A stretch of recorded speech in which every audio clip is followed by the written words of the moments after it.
भैया कि बहुत बाद मिल जाई अरे धन दौलतिया दोबारा न मिली कि माई बाबू का सूरतिया अभी दोबारा न मिली कि चार गो के पोस देली अरे दूधवा पियाई के कि चार गो के पोस देली अरे दूधवा पियाई के तो चार गो से पेटी न भरे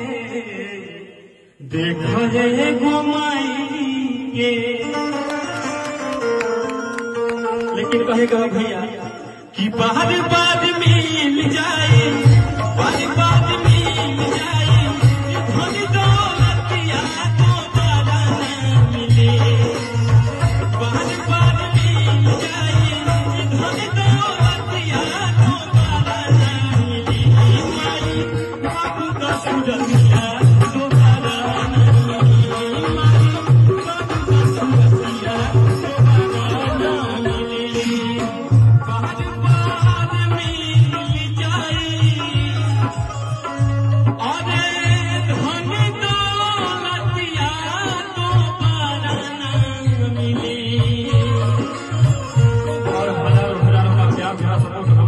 सादर प्रणाम है। और हमारे परम आदरणीय बड़े भैया डॉक्टर दीपक भैया